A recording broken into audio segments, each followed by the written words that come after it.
Ladies and gentlemen, let me ask you a question. If your life right now is the result of the thoughts you've been thinking, then what would happen if you learned to think on a completely different level? See, success isn't first about strategies. It's not even first about skills. Success is first about mindset, because your mindset controls your choices and your choices control your results. If you want to reprogram your results, you've got to reprogram your mind. Today, I want to give you 6 keys to reprogram your mindset for success. Imagine for a moment that everything you believe about what's possible for your life is like a wall around you. That wall is built from your past experiences, your failures, the voices of other people who told you what you could or could not do, and the limitations you've accepted as normal. Now here's the problem. Most people spend their entire lives living inside that wall, never realizing that the wall isn't made of concrete, it's made of thoughts. And thoughts can be changed. The first step to reprogramming your mindset for success is to redefine what's possible, because until you break the limits in your mind, you'll never break the limits in your life. The truth is, possibility is not determined by what you see right now. It's determined by what you're willing to believe could exist for you. People who succeed at the highest levels don't have fewer obstacles than others. In fact, sometimes they have more, but they operate with a different definition of what's possible. While most people say, I can't because I don't have the money, successful people say, how can I generate the money? While most people say, I can't because I've never done this before. Successful people say, I can learn and I can grow and I can figure this out. A C. When you accept limitations without questioning them, you lock yourself into the level of life you're in right now. And if that level is not the level you want to stay in, you've got to change the questions you're asking yourself. The average person asks questions that lead to dead ends. They ask, why me? They ask, what if it doesn't work? They ask, what if I fail? But the person who redefines possibility asks questions that open doors. They ask, what if this is the opportunity that changes everything? They ask, how can I turn this challenge into a stepping stone instead of a stumbling block? They ask, who do I need to become to make this happen? The quality of your questions determines the quality of your future. If you want to reprogram your mindset, you've got to stop focusing on what you lack and start focusing on what you can create. Scarcity says, there isn't enough. Abundance says, I can create more. Scarcity says, someone else has to give me permission. Abundance says, I don't need permission, I just need purpose. Scarcity keeps people stuck in jobs they hate, businesses that don't grow, and lives they don't love. Abundance is what allows people to break out of the ordinary and step into the extraordinary. Let's get real here. The life you're living right now is not based on your potential. It's based on your decisions. And those decisions are based on your beliefs about what's possible. If you've been making small decisions, it's because you've believed in a small possibility. If you've been playing not to lose instead of playing to win, it's because you've believed failure would destroy you instead of realizing it would develop you. Reprogramming your mind means deciding that the vision you hold for your future is more real than the limitations you've accepted from your past. You've got to train yourself to imagine the life you want as vividly as you've been imagining the life you fear. Most people have mastered the art of negative visualization. They rehearse every worst case scenario in their mind until their faith in failure is greater than their faith in success. The problem isn't that they don't believe, it's that they believe in the wrong outcome. But if you can flip that script, if you can begin to vividly picture what it would look like to actually win, to succeed, to thrive, and to become who you were meant to be, you'll start to feel the possibility in your bones. And when possibility takes root in your mind, it begins to shape your choices in the present. Think about it this way. Airplanes don't fly because gravity stopped working. Gravity is still there. Airplanes fly because there's another law, the law of lift, that overrides the law of gravity. In the same way, the limitations of your past, your circumstances, your mistakes, your lack of resources, those are all real. I'm not telling you to deny them. I'm telling you to override them. When you redefine what's possible, you activate a higher law in your life, the law of belief, the law of faith, the law of imagination. And that higher law will cause you to rise above the gravity of limitation. But here's the catch. Redefining possibility is not a one-time decision. It's a daily discipline. Every day, your old limitations are going to try to creep back in. Every day, the voices of doubt will try to tell you, who are you to think you can do this? Who are you to think you can change your life?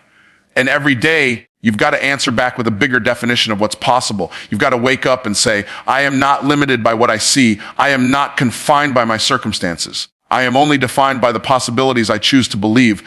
When you begin to redefine possibility on that level, your brain starts working differently. Instead of filtering for problems, it filters for opportunities. Instead of shutting down in the face of a challenge, it opens up to find creative solutions. Instead of seeing obstacles as the end, it sees them as raw material for the next breakthrough.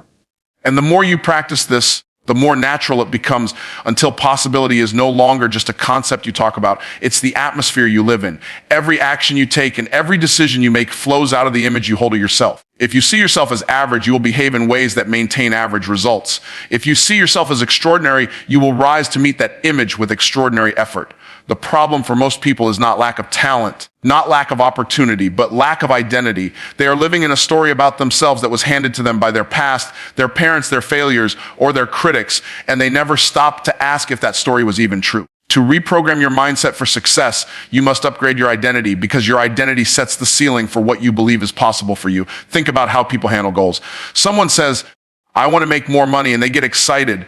But deep down, if they still see themselves as someone who struggles financially, the subconscious mind will sabotage every opportunity to prove the old identity true. They might make extra income for a season, but they'll lose it, waste it, or find themselves back at square one. Why? Because their identity didn't shift. You cannot outperform the image you have of yourself for long. Your results will always snap back to the level of your self-perception.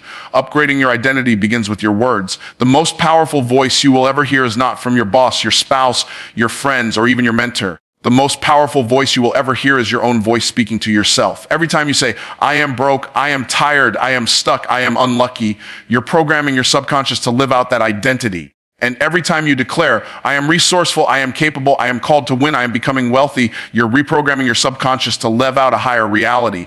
Words are seeds, and your identity is the harvest that comes from the seeds you've been planting. Another part of upgrading your identity is changing the story you tell about your past. Too many people identify themselves with their scars. They think they are their mistakes, their failures, their disappointments. But the truth is, what happened to you is not who you are. You can reinterpret your past not as proof of weakness, but as evidence of resilience. Instead of saying, I'm the person who failed, you begin to say, I'm the person who got back up. Instead of saying, I'm the one who always struggles, you begin to say, I'm the one who learned strength through struggle. When you upgrade the meaning of your past, you upgrade the power of your identity. Identity is also shaped by the standards you set for yourself. If you've ever noticed, people always find a way to return to their standards. If someone's standard is to be fit and healthy, even if they slip for a while, eventually they return to the gym and return to discipline. If someone's standard is just to get by, even if they get a breakthrough, they eventually settle back down to just enough. Your identity is revealed by what you tolerate. If you tolerate excuses, if you tolerate procrastination, if you tolerate low effort, that's the level of life you're going to live. But the moment you say, this is no longer acceptable for me, you shift your identity and your behavior rises to meet that new standard. And let's not forget the power of imagination and identity. Your subconscious mind doesn't know the difference between something vividly imagined and something actually experienced. That's why athletes visualize themselves winning before they ever step onto the field. That's why successful entrepreneurs envision their businesses thriving long before they launch. When you repeatedly imagine yourself as the person you want to become, you're programming your mind to accept that identity as normal. And when it becomes normal on the inside, you will naturally begin to create it on the outside. Your identity is also connected to the people you surround yourself with. If you're around people who see themselves as victims, eventually you'll start to see yourself the same way. If you're around people who see themselves as creators, winners, builders, achievers, you'll begin to adopt that identity too. Environment reinforces identity. If you're serious about upgrading who you are, you've got to get around people who live at the level you want to reach, not the level you want to leave. The greatest trap of identity is comfort. When you've been a certain way for a long time, even if it's not working, it feels familiar and the mind clings to what's familiar. That's why people say, this is just who I am, even when who I am is producing results they don't even like. But upgrading your identity means breaking the addiction to familiarity. It means being willing to step into the discomfort of becoming someone new. Growth is uncomfortable. Expansion is uncomfortable. But that discomfort is not a sign that you're failing. It's a sign that your identity is stretching to match your potential.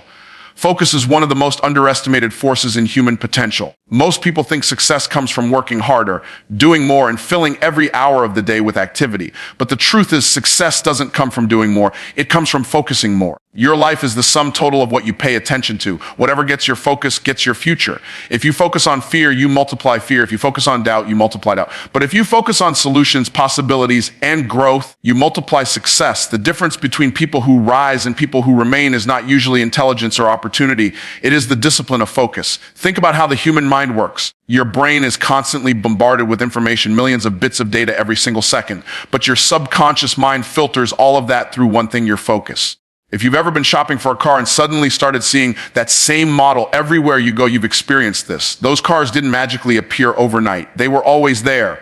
but your focus changed, so your brain began to notice them. In the same way, opportunities, ideas, and resources are always around you. The reason most people don't see them is not because they don't exist. It's because they're not focused on finding them.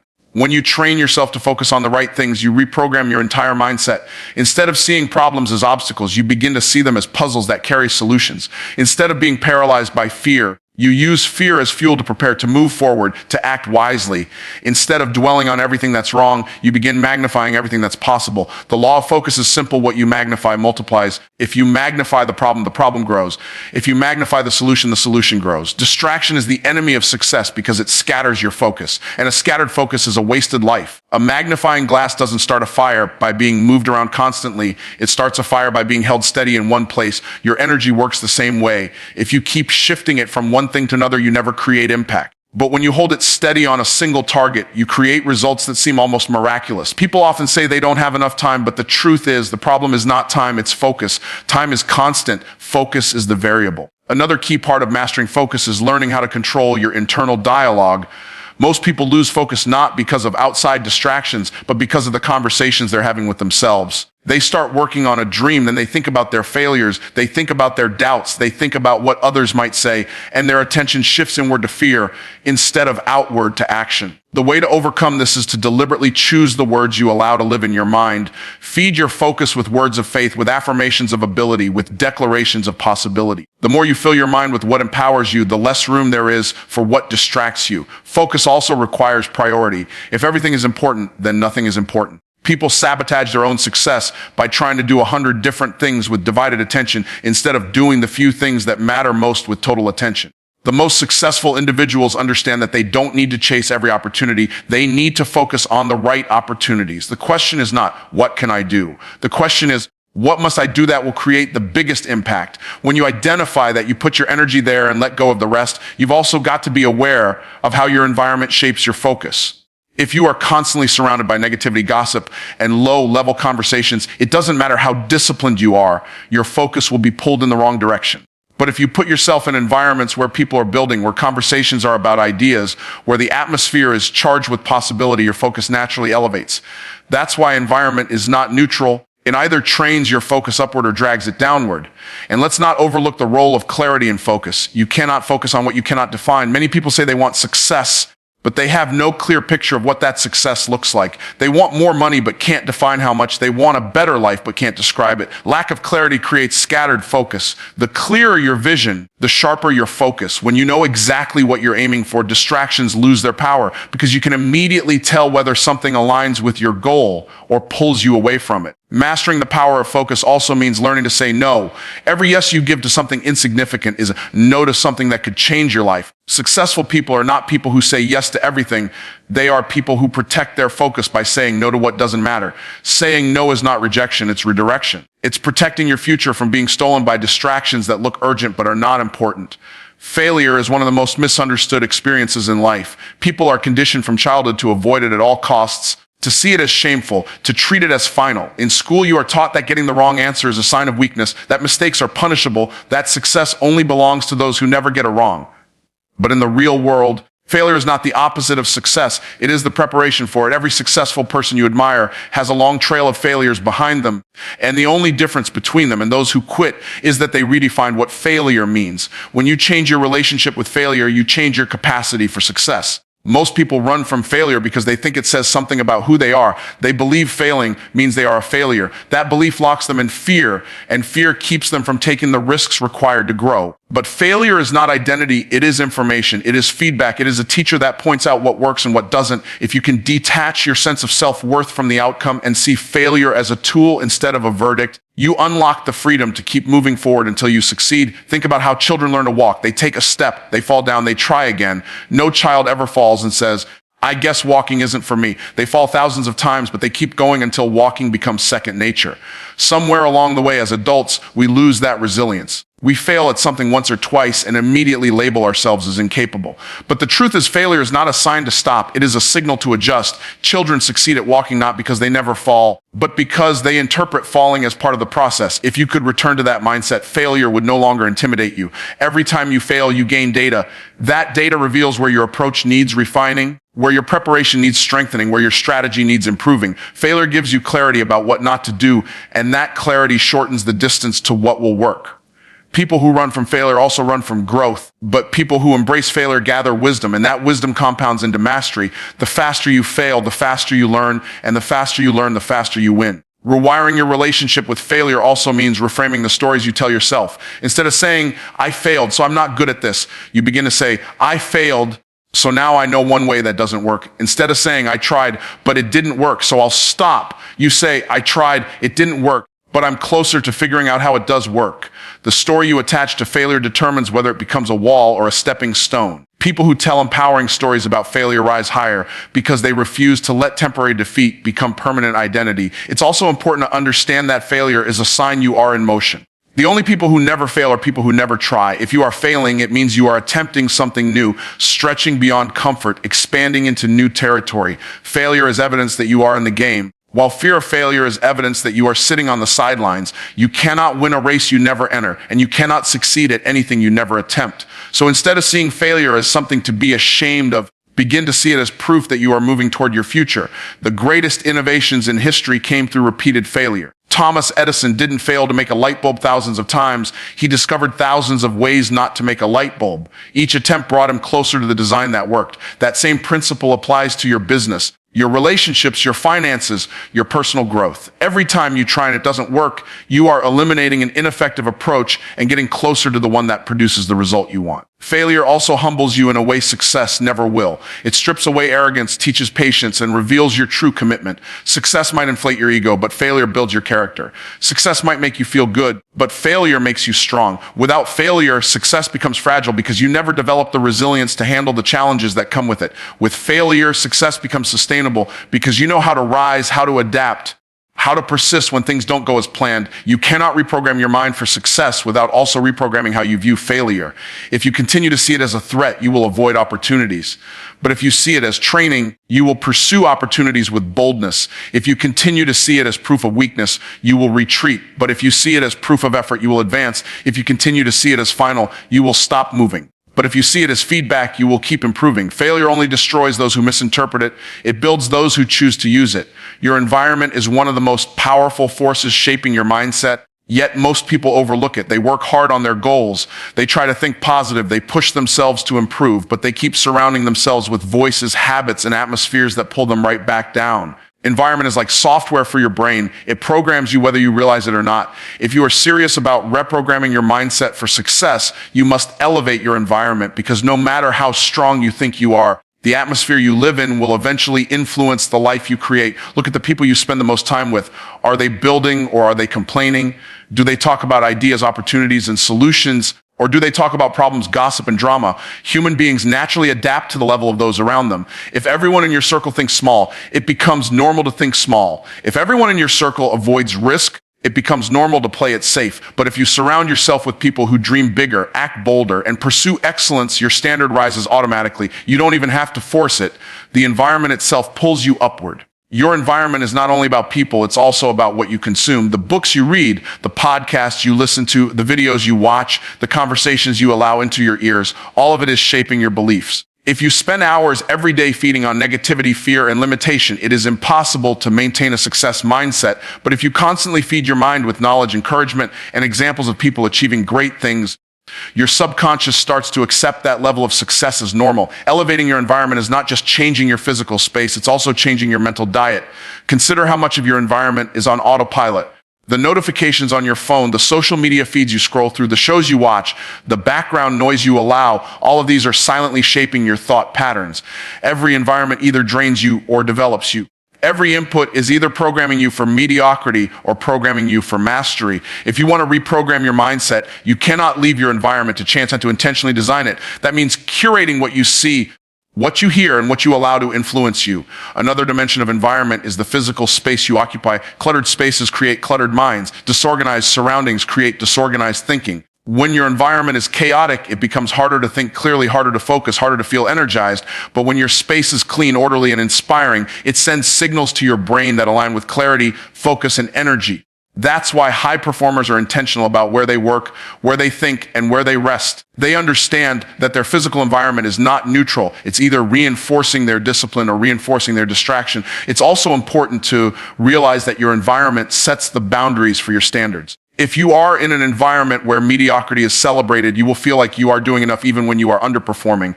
If you are in an environment where excellence is expected, you will push yourself higher just to keep up. That's why people who join certain groups, masterminds, or communities suddenly experience breakthroughs. They've stepped into a new environment that makes higher standards feel normal. Success stops feeling like something rare and starts feeling like something expected. Sometimes elevating your environment requires making difficult choices. You may need to distance yourself from people who constantly drain your energy or discourage your vision.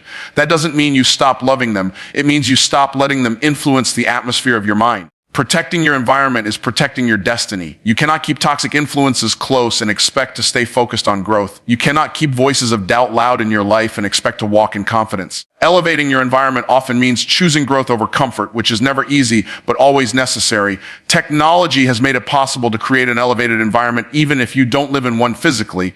You can connect with mentors online, join virtual communities, listen to wisdom from world-class leaders, and expose yourself to environments that raise your perspective without leaving your home. The excuses of not having the right people around you or not living in the right place are no longer valid. If you have internet access, you can tap into a higher environment right now. The question is not whether the opportunity exists. The question is whether you are intentional enough to step into it. Your environment will always win over your willpower in the long run. You might be able to resist negativity for a while. You might be able to fight against distractions for a while, but if your environment keeps reinforcing the wrong patterns, eventually it will wear you down. On the other hand, if your environment is designed to support your growth, success starts to feel natural instead of forced. You stop fighting uphill battles against everything around you and start flowing with the momentum of an atmosphere that matches your vision. Belief and action are two forces that determine the trajectory of a person's life, and yet most people separate them as if one can work without the other. Belief without action is just imagination. A picture of a life that never materializes. Action without belief is just exhaustion, movement without momentum, effort without impact. The key to reprogramming your mindset for success is to align belief with action so they reinforce each other and produce transformation. When what you believe and what you do are moving in the same direction, your results accelerate. Belief is the foundation because it governs how you interpret reality. If you believe something is possible, your brain looks for evidence to confirm it. If you believe it is impossible, your brain also looks for evidence to confirm that. The mind operates on confirmation bias. It finds what it expects. That's why belief sets the tone for everything else. A person who believes they are, so here's the challenge starting today, refuse to live with an old operating system. Upgrade your mind, upgrade your life, reprogram your thoughts, and you'll reprogram your future, because the greatest investment you'll ever make is not in the stock market, not in real estate, not even in your business. The greatest investment you'll ever make is in your own mindset.